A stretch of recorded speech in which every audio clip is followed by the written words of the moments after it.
that. It was great. Let's just go a little bit at the beginning, at the end there then. For that stuff. And you know, I'm big on relaxation when you play because it always kind of reflects in your sound. It is the most challenging thing to do when you're playing in front of your colleagues. Playing for these guys is the hardest thing that you will ever do. So I think it's great that you're doing it.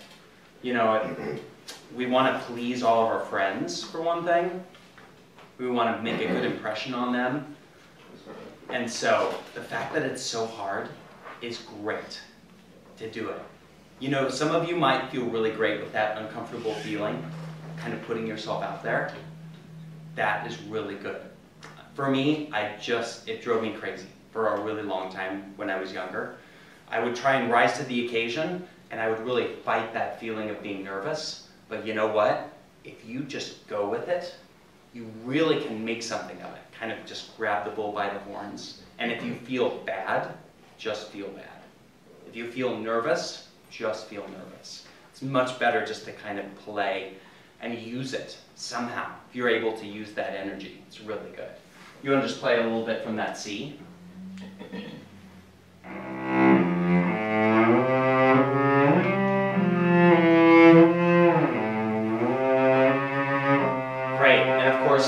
Now we've done it already, and it's a little bit easier, you know, if you can feel the cello a little bit more. What you can do is acknowledge when you feel great playing the cello, and just kind of know what you're doing. You know, like you play that C for me. You can feel the vibrations in your right hand, right?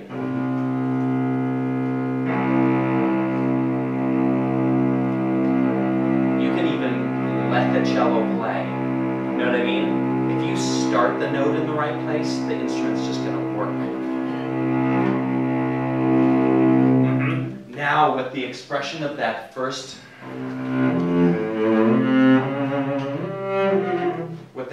part, somehow that arpeggio has to mean something except just playing the cello. Because you already can play the cello fine, but what you want to find is what that means, those 4 notes. Think about it before you play it.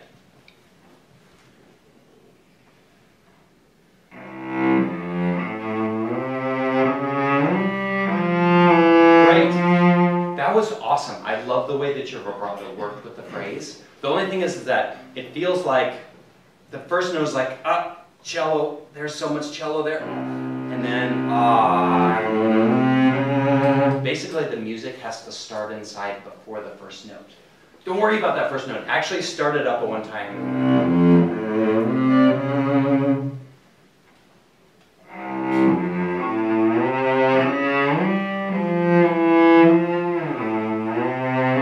Yeah, good. I'm going to play it one time with you. Let me make sure that I have the notes. We'll breathe together, ready?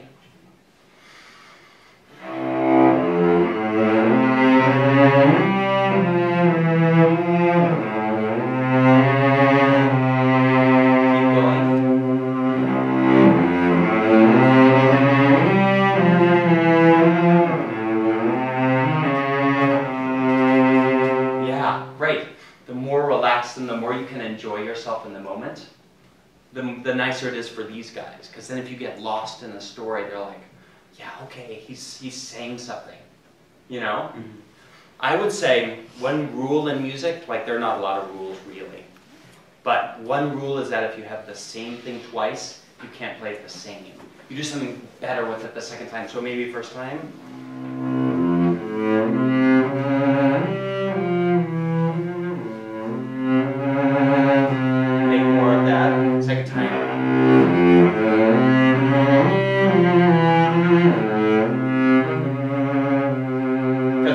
It's just, but then,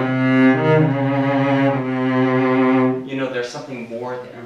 So maybe start out a little softer. You want to do that?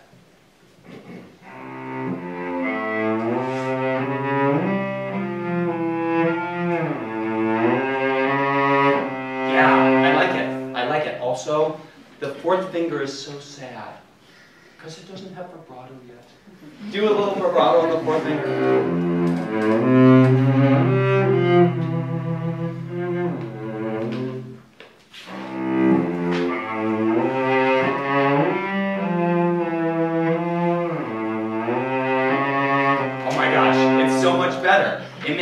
because now it's becoming a line. You know? I'm sure you guys all heard that, right? It's weird how sometimes a technical thing will make the music work. It's a little frustrating.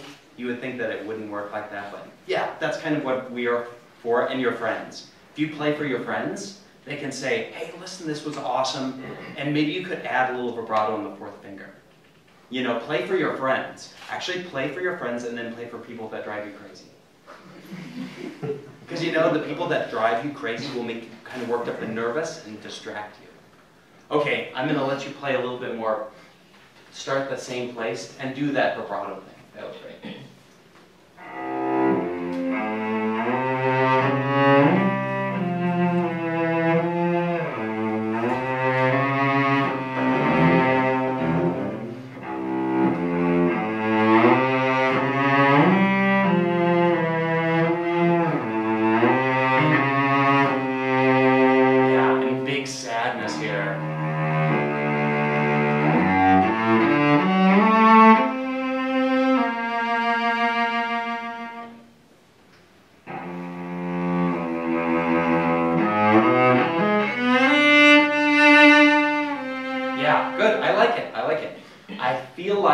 Also add a little bit of a forward motion.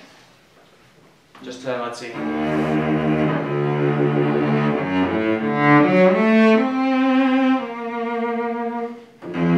There's a little accent on that note.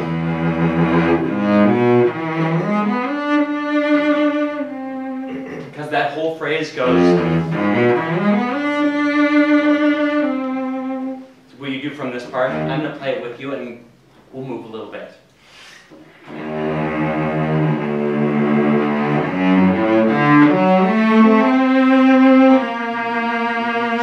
3, 4.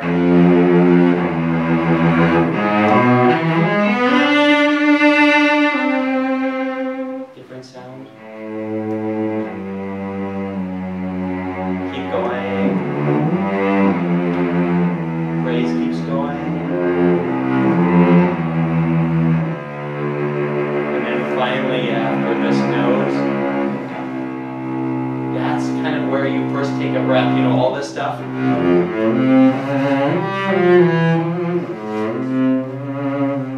You know, there's something sad, or I don't know, a little tragic or something. And then when you finally get to C major,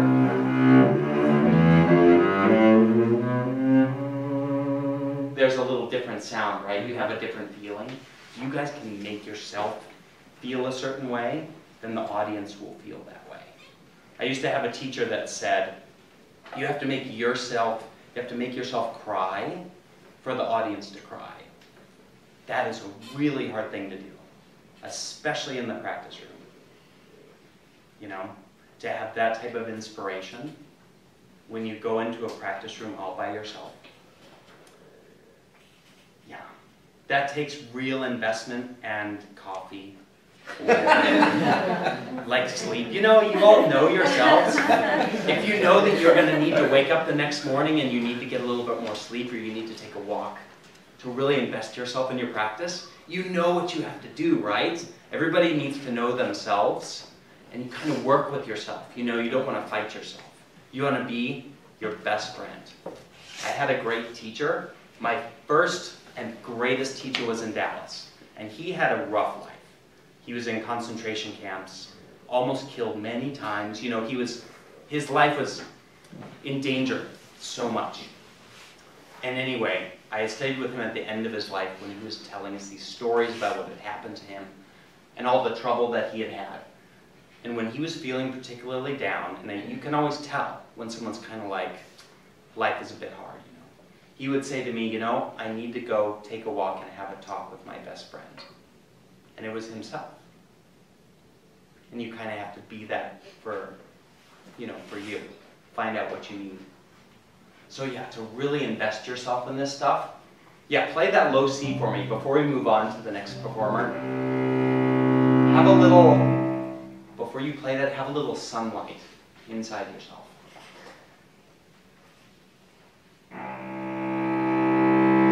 Even, I think, if you put your bow in a happy place,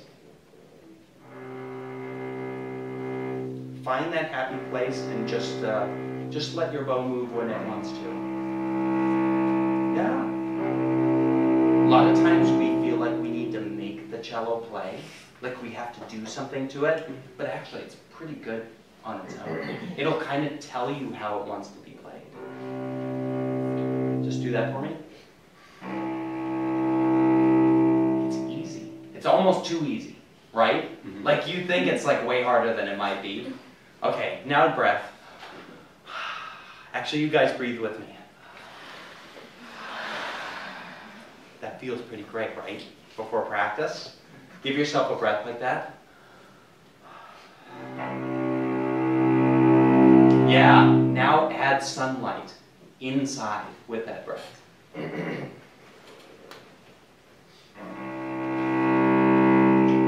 It's actually a bigger sound. That type of sound will get out into the audience more. And it's because you have that approach and that breath. Just play a little bit more and then we'll go on to the next person. Just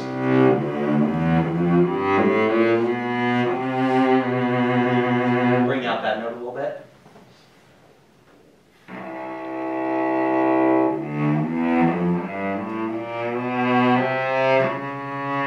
Yeah, let the cello play a little bit. Even up here.